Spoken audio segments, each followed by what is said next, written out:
সালাম আলাইকুম, আশা করছি ভালো আছেন। দেখেন, প্রতারণা কত প্রকার হতে পারে। বেশ কিছুদিন আগে, 1.5 মাস মেবি এমন টাইমে আমি একদিন কেওয়াটখালী দিয়ে আসতেছিলাম, সম্ভবত পেশেন্ট দেখলাম এক চাচা রিক্সা চালক বুকটা ধরে খুব বেশি হাবাইতেছিল। অ্যাজমার সমস্যা থাকলে যেটা হয়, ইনহেলার তখন তার কাছে নাকি ছিল না। জিজ্ঞেস করার পরে বললো ইনহেলারের জন্য, কিন্তু ওনার কাছে টাকা নেই।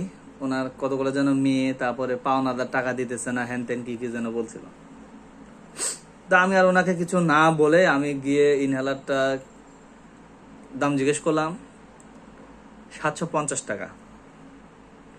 ওই দিন আমার তখন পর্যন্ত মনে হয় একটা পেশেন্ট দিকে সম্ভবত 1000 টাকা মনে ইনকাম। যাই হোক, কোনো কিছু না ভেবে নিয়ে আসলাম, দিলাম। ইনহেলার নিয়ে সুস্থ বোধ করলো, অনেক প্রশংসা করলো। আমি মানুষ না, সাক্ষাৎ ফেরেস্তা, হ্যান ত্যান। ওই দিন এতটা ভালো লাগতেছিল যে মনে হয় আমি বিরাট একটা উপকার করে ফেলছি কারো। কিন্তু আমার সেই ধারণাটা আজকে ধূলিসাৎ হয়ে গেল। কিভাবে? আমি সকালবেলা চেম্বারে পেশেন্ট দেখতেছিলাম এই কিছুক্ষণ আগে, এখন থেকে মনে হয় আধা ঘন্টা। তো দেখলাম হঠাৎ করে এই লোকটাকে রিক্সা দাঁড় করায় ওই একই অবস্থা।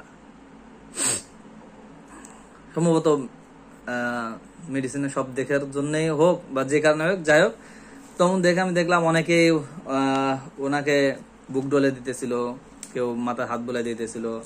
এক মহিলা দেখলাম 100 টাকা সারতেছিল। নিয়েছে কি নেয় না খেয়াল করি নাই, ব্যস্ত ছিলাম আমি।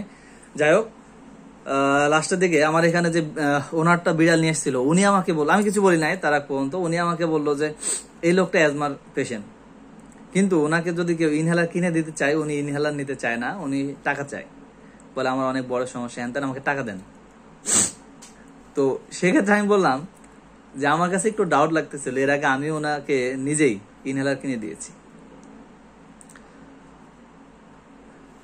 তো তারপরে ওই পেটনাটা চলে যাওয়ার পরে এক ভাই মাদ্রাসায় পড়ে সম্ভবত, উনি আমাকে বললো যে উনি তো হার্টের সমস্যা, তো আপনি একটু খেয়াল রাখেন, আমি একটু আসতেছি।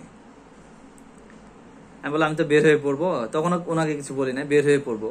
তারপর দেখলাম ওই রিক্সা চালককে উনি কিছু বোঝায় যাবে, আমি একটু ডাক দিলাম, ভাই একটু শুনেন। ওই ভাইটা আমার এখানে ঢুকতে, আমি একটু ইশারা দিলাম গ্লাসটা লাগাই দিতে, যাতে কথা সাউন্ডটা বাইরে না যায়। দিতেই দেখি লোকটা এই যে বুক নিয়ে ধরপড় করতেছিল, উনি এই লোকটা রিক্সায় উঠে রিক্সা টান দিয়ে চলে গেল। পরে ওনাকে আমি বললাম যে আমি নিজেও কিনে দিয়েছিলাম, আমার এখান থেকে মাথা যে পেট ওনা গেল, উনিও বলছে এর আগে কয়েকবার, বিশেষ করে স্কুলের সামনে থাকে। তো আমার কাছে কেন জানি একটু ডাউট লাগে, এটা মনে হয় ওনার সমস্যা না, এটা মনে হয় ওনার একটা পেশা।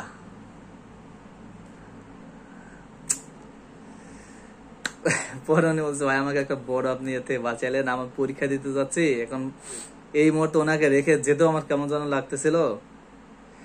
এই যে বিষয়গুলা দেখেন, আমরা মানবিকতার খাতিরে এই যে হেল্পগুলা করে থাকি,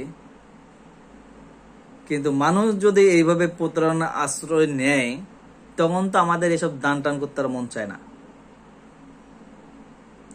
এখন আমরা যারা বিড়াল কুকুর নিয়ে করি, অনেকে যে বলেন যে বিড়াল কুকুরকে না খেয়ে একটা মানুষকে সেবা করলে বা টাকা দিলে সওয়াব হতো বা উপকার হতো।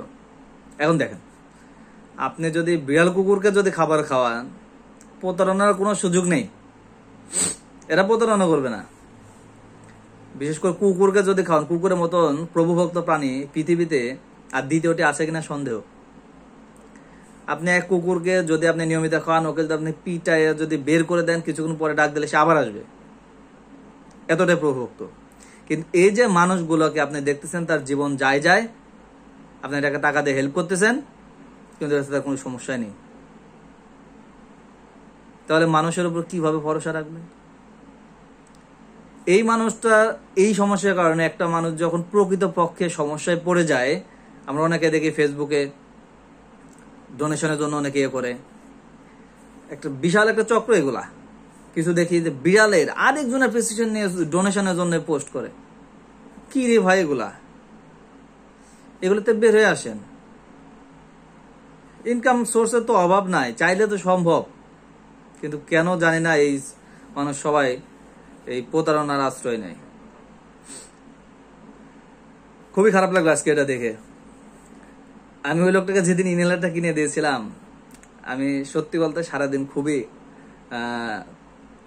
ফিল করতেছিলাম, কি বলবো আর কি, ভাষা বলতে পারতেছি না, মানে খুব ভালো লাগতেছিল ওই দিন যে একটা ভালো একটা কাজ করছে আজকে। অ্যাটলিস্ট যতগুলো কাজ করছে সবচেয়ে ভালো কাজ মনে হয় এটা। কিন্তু আজকে মনে হচ্ছিল ওই দিনে এই কাজটা আমার সবচেয়ে লস প্রজেক্ট একটা। হয়তো আল্লাহ এটা প্রতিদান দিবেন, সেটা আলাদা বিষয়, কিন্তু এই ধরনের মানে কি বলবো আর কি, মেনে নেওয়া কঠিন। মানুষ কেন এমন করে? আরেকটা লোক প্রকৃতপক্ষে যখন এইভাবে অসুস্থতা থাকবে, তখন কিন্তু আমার মাথার মধ্যে গেঁথে গেল যে এগুলা জাস্ট প্রতারণা, আর কিছুই না। দেখেও না দেখার ভান করে আমি চলে যাবো, আমার মতন অনেকেই যাবে। তাই আসুন, দান করার ক্ষেত্রে দেখে শুনে দান করি, যথাসাধ্য চেষ্টা করি।